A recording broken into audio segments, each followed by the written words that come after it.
Hey friends, I'm so excited to start this Hope campaign alongside of you all. I'm so excited. I've been waiting weeks and weeks to talk about hope, and boy, do I need hope more than ever these days. And I hope that you feel that with me. You see what I did there? Anyway, I'm so excited to be in your home with you this evening, or maybe in a classroom here at church. And I just want to make sure we get to know each other a little bit before we start this journey together. So, in the group that you're in, big or small, let's spend some time getting to know each other. I'm Jerica. I kind of born and raised around here in the Indiana side of things, but I've been at Whitewater for about 5 years, and I love this church family. And that's a little bit about me. I want you to get to know the people around you a little bit more. So share your name, share your story. Nothing too long. Don't take too long to do this. Just the essentials. If you have kids, if you're married, big hopes and dreams for this world. Share those in your group. Get to know each other a little bit. And no pressure. This should be fun and easy. And then after you're done doing that, I want you to spend some time talking about if you feel like you're a hopeful person or not. I think I'm pretty hopeful. I try to see the bright side of things. So I'm going to say that I have more hope than not having hope. And I want you guys to talk about that tonight too. Do you feel like you're a hopeful person? Or do you feel like you're not a hopeful person? Maybe that feels a little too deep to answer right now, but I'm going to encourage you to do so with your groups right now. So those questions will be on the screen. Spend as much time as you want talking about those things. And then in just a few minutes, Micah will come back on and he'll dive deeper into hope.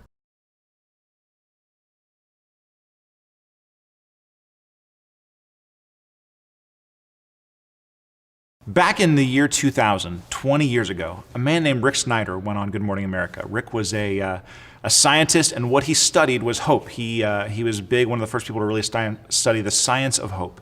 And he went on Good Morning America, and it was the three guys. There were three men that were the anchors of Good Morning America. He went on there, and he showed them an experiment in hope. So the first thing he did is he brought out 3 buckets full of really, really cold, in fact, icy water. So 3 ice water buckets. And he challenged each of the men to see how long they could put their hand in the bucket, how long they could keep their hand intentionally in this freezing cold water. And okay, we'll do that. And so everybody put their hand in. One guy bailed out relatively quickly, the weatherman, he was out. But the other 2 guys were competitive. They were trying, like, who can stay in the longest, right? And so they went, and none of us remember who the anchors were back then, but one eventually beat the other. They all pull their hands out. They, trying to get feeling back in their hands, and they started having this conversation. What does this have to do with hope, right? What does me sticking my hand in a frozen water bucket tell us about hope? And the man Rick Snyder revealed something that was fascinating. He said, "Hey, before we did this, I had each of the 3 of you take an assessment where I just assessed how hopeful you were in general. How much hope do you have? Not in anything to do with this water, but just how hopeful of a person are you? Based on that, I predicted the order in which you guys would have to bail out of this water bucket. I predicted how long you would be able to endure the pain of this freezing water." And he laid it out, and lo and behold, his predictions were correct. Now, this is not just a one-off thing. This has been done many, many times before by, at this point, a number of people. And what we have learned, is that things like hope, which seem squishy, which seem kind of nebulous, which seem unclear about how you would look at it or measure it or think about it, things like hope actually have a very significant impact in the way that we live our life, in our ability to handle pain, in our ability to overcome challenges. Hope is actually a really important thing. And we as a society just kind of talk about it a little bit here and there, but we are not a hopeful society, I don't think. We're not a society of hope. We don't have a culture of hope. And that's something that we want to change in the next 6 weeks. Now, I know we're not going to change everything in the next 6 weeks, but at least in our group, we could be a group full of hope in the next 6 weeks. So let's talk for a minute about what we're doing and where we're going. All right, I'll come back to the hope thing in a minute. First off, I'm glad that you're here. This is it. This is week 1 of a 6-week series called the Hope Campaign, and I think this is going to be I'm hoping that this is going to be life-changing for at least some of us. Now, if you're somebody who always is full of hope and you're always living in hope and everything about you is hopeful, then you might say, well, this is just more of the same. This is every day for me. But most of us aren't that way. Most of us have times when it's hard to hope, when it's hard to hold on to hope, when it's hard to have hope. And so I think this is going to be really good. I think we're going to work through this together. Now, today, we're going to talk about the science of hope.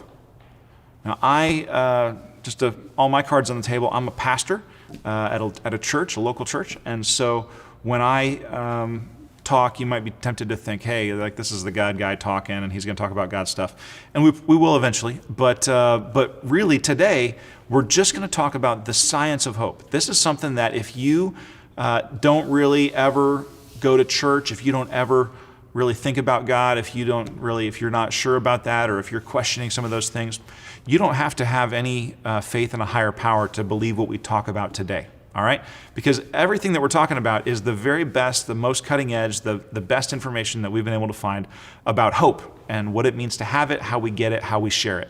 So today you can kind of let your guard down. You can put your guard back up later. But for today, let's just talk about the science of hope. Okay?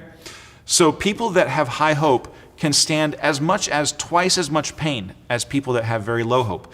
People that have high hope have better results for almost every different medical thing that you can name. The better results for things like cancer, better results for things like heart disease, better results for various different types of elective and unelective surgeries. People that have high hope tend to be healthier in general, physically, socially, mental health. All these things tie in with hope. And yet, hope is not something that we talk a lot about. In fact, when we talk about hope, a lot of times what we're talking about is not really hope. We use the word hope kind of interchangeably with a bunch of other things. So what is hope? Well, first of all, let's talk about what hope isn't. Okay? Hope isn't a general sense of optimism. Now, you know some people probably that are optimists, right? You probably know some people that are pessimists. Optimists will tell you that they're optimists. Pessimists never tell you they're pessimists. They always say, I'm a realist, right? But so when we talk about hope, at least in the context of what we're doing today, we're not talking about optimism or pessimism, a general feeling of the glass is half full or it's half empty. All right, there are people who are optimists by nature, as they're wired, that's just their personality, who nevertheless can be in a place where they're very much hopeless. And there are people that can be pessimists. Oh, well, it's just things never go the way I hope they will. Hope they will. But even pessimists can have hope. So it's not kind of a general feeling of optimism and pessimism. Hope is also not the same thing as wishes. Now, a lot of times we use the words interchangeably. When we say, I hope it doesn't rain tomorrow, what we really mean is, I wish it wouldn't rain tomorrow, right? I hope I do well on this test. I hope I get that promotion. These are not actually hopes in the true sense. They're just things that we kind of wish for, right? They're wishes. The problem is that actually a lot of the things that we would say I hope for are actually not even positive wishes, they're negative wishes. I hope it doesn't rain is not actually a hope about the weather, it is a fear about the weather. If I say I hope we get good weather tomorrow, sometimes, it's possible, hey, I hope this goes well, we're going to do this event outside. But a lot of times what I'm actually expressing is I am afraid that it's not going to be good tomorrow. I hope this sickness passes quickly. What we're actually saying is I'm afraid that this is going to last a long time, right? It's just a way of couching our language. And the reality is that fear for the future is a reasonable thing, right? If bad things are coming at us, if we anticipate bad things coming at us, then we experience fear. And I'm not saying that we shouldn't, all right? But understanding the difference between fear and hope is important. Fear is when we anticipate that something bad is going to happen to us. Hope is when we anticipate something good, right? Hope is the anticipation of good, where fear is the anticipation of evil, or the anticipation of pain, the anticipation of bad. And so what is anticipation? When I say anticipation, what do I mean by that? I don't mean a wish. I don't mean a dream. When we say that hope is the anticipation of good, what we mean is that there is a clear picture of what it is that I want, and then there's also, when we anticipate something, it means that there is a path that gets us there. All right? Now, in the scientific literature, hope actually has three parts. Hope is made up of three things. The first is a goal. There is a preferred future. There's something on the horizon. There's something that we're striving for, something that we want, something that we're trying to get to. The second part is a pathway. There has to be some path that gets you from where you are to where you want to be. There has to be some series of events or things that can be overcome or something that gets you from here to there, right? If you don't have that, you don't have a pathway, you don't have hope. The last thing is there has to be some level of agency or willpower, desire, willingness to put the work in, all right? And all of these things together are what it takes to have hope. If you don't have all three of those things, then according to the people that study hope, they would say you don't actually yet have hope. Now, the good news is that all of these are things that can be built, that can be generated, that can be helped to exist. And so we can grow in our hope no matter what, all right? So hope is not necessarily good or bad. So let's say I was walking downtown in Cincinnati, right? And I'm walking down a dark alley and somebody says, hey, you, give me your money, right? Now, I might not have a lot of hope in that situation, but the mugger, the person who's trying to take my money, he has a lot of hope. Or she, equal opportunity. But the mugger says, hey, what I want, I have a goal to have some money, right? And I have a pathway that gets me some money. I could take the money from this guy. And then I have agency, I have willpower, I have the ability to follow that path and do what needs doing, right? And so that life of crime might actually be driven by hope of something better. Oh, well, this would be better if I had this money. Right? And if I do these things, then I can get there. That's a path and there's agency. So hope is not intrinsically good, but generally speaking, we would rather live in a society that has high hope than a society that has no hope. We would rather live in a family where a lot of people have hope than live in a family where no people have hope. We would rather be in a group where people have hope than where they don't. And so hope actually really matters quite a lot. And we, all things being equal, would rather be around high hope than low hope. So hope doesn't guarantee anything, but it is good to have. The problem that we have as a society is that we as a society are as hopeless as we have ever been. You'd think this is crazy because we've had technological progress, we've had all kinds of things that have happened, things keep getting better in all kinds of good measurable ways, and yet the farther we go, the more things that we solve, that we get more and more into this thing of where we say, it doesn't look as good as I hoped it would, right? All my problems have not been solved. We as a society actually have lower hope than we have had in a long time. And you can see this in a lot of ways. You can see this, first of all, in what we call deaths of despair. Suicide and overdoses are at an all-time high and the number continues to grow. Both of those things are tied directly to a lack of hope. If you look at anybody who's studied suicide as a society-wide phenomenon and overdose as a society-wide phenomenon, always this is linked to low hope by the people that are going through it. Our political climate is characterized by a lack of hope, and guess what? It's just going to get worse this year because it's an election year. But what people on both sides of the aisle seem to have started to say is, you know what? I have lost hope that I'm going to get what I want. I'm not going to get what I want, but at least I can stick it to the other guy, right? I'm going to hurt. If I can't get what I want, I'm at least going to hurt the other guy. We're going to make sure we get our hits in, right? In the midst of all of this hopelessness, what we need are people of hope. In the midst of all of this hopelessness, what we need are people of hope. We need, as a society, as a city, as a state, we need people of hope. And I believe that you have probably known some people of hope in your life. You've probably known some people that when they came into a bad situation, the situation got better just because they were in it, right? You've known some people that could raise the temperature of the room just a little bit. Like, man, this is a really good thing. I'm glad this person is here. And so part of our question over this next 6 weeks is like, what would it take for us to be people of hope? What would it take for you and for me and for the people that are sitting around the room? What would it take for all of us to be people of hope? People who had hope, people who can share hope, people who are able to give hope to others. So what we're going to do is we're going to pause for just a second, and we're actually going to take the exact assessment that I talked about a little bit ago. So we're going to pause here. It's going to be on the screen. Also, it might be easier. There's going to be a link to an app or a link to a website that you can take it electronically if you don't want to have to do math. But you're going to take the assessment, and you're going to get a total score. And then we're going to come back and talk about kind of just where we're at, honestly, just going to look at ourselves and say, man, some of us are going to say, man, I got a lot of hope. Others are going to say, I don't feel like I have a lot of hope. We're going to talk about that. We're going to make a brief plan for where we can go from here. And then, I'll tell you the rest when we get back. So go ahead and pause, take the assessment together as a group. You can talk about it, answer the question there. Just does this feel right? Does this feel about what you expected? And then we'll jump in and we'll go from there. Thanks, guys.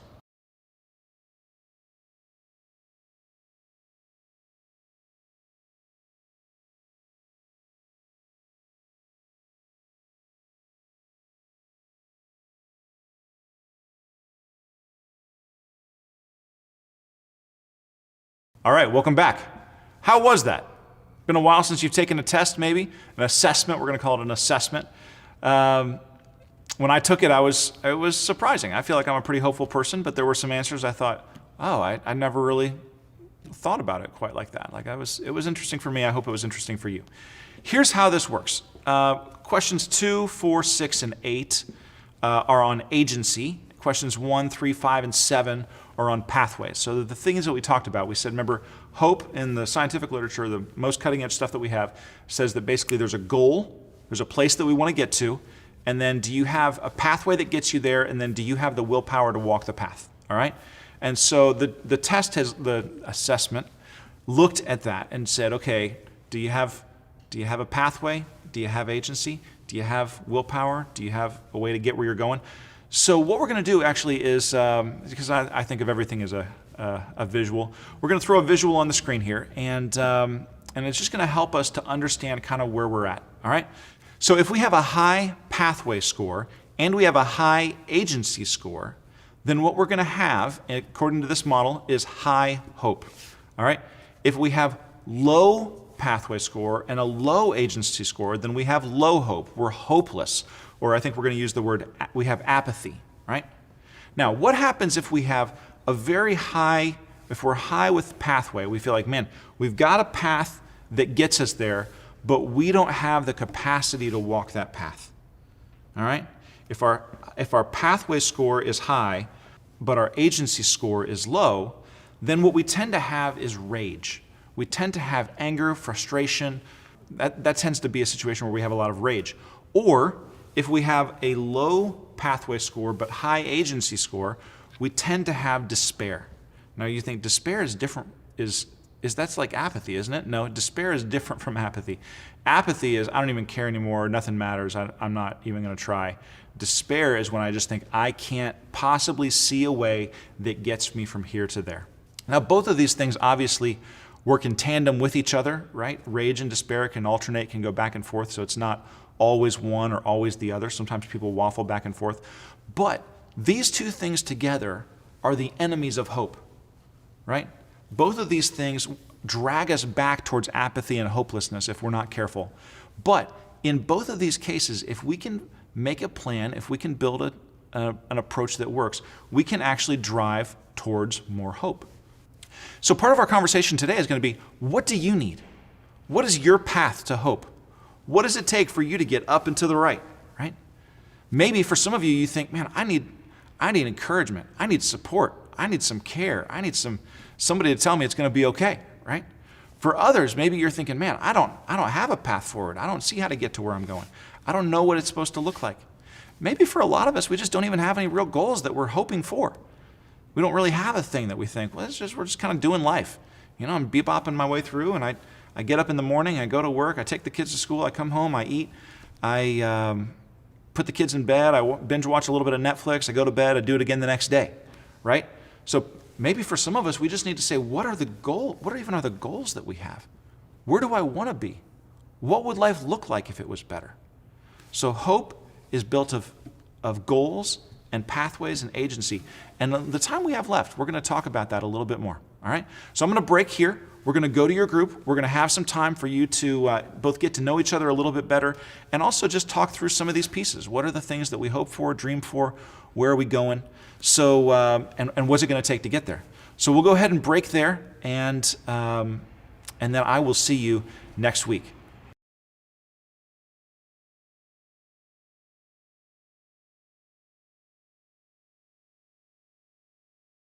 All right, so do you feel like your hope score is accurate? Did you test high? Did you test kind of low?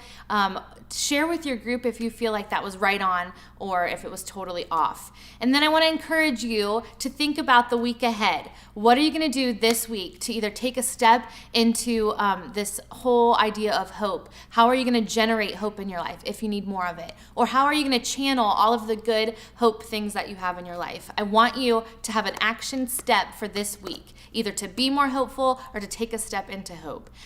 Remember, this is going to be a journey, a process. We're in this together. So please rely on your groups. Let's do this together and take a step into hope.